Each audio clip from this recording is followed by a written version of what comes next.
Well, good morning. It is 2 a.m. and I wanted to give you an update on that 13-page last-minute audition that I told you about.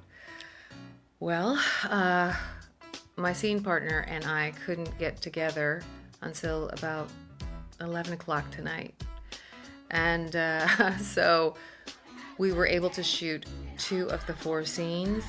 We were both so exhausted by the end. We decided that we were going to come back tomorrow morning and shoot the remaining 2. So what I'm going to do is I'm literally going to sleep in this makeup. Okay, don't hate, don't judge. I'm going to get up in the morning, touch it up. We'll shoot the 2 scenes and get them in by 9 o'clock.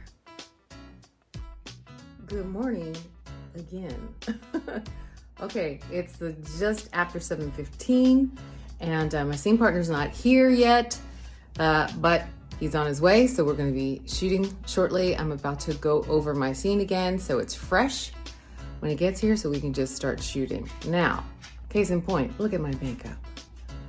I basically slept sitting up, and so this morning I just got up and just like hit a little powder, a little blush, and boom, I'm ready to go. So anyway, this thing is due by 9 a.m. today. It's 7:15. Wish me luck. Well, I'm back and I'm finished. I did it. All right, so let me fill you in on the details.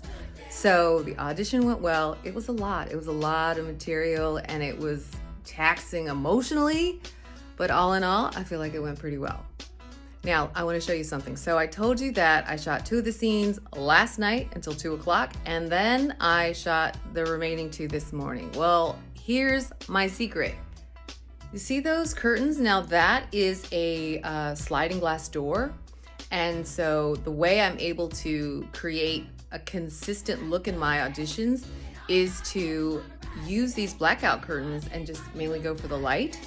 And so what that gives me is it gives me the ability to create the exact conditions regardless of the time of day. So even if I shoot an audition and I have to come back later and shoot another one, my auditions look like they've been shot at the same time. So that's a pro tip.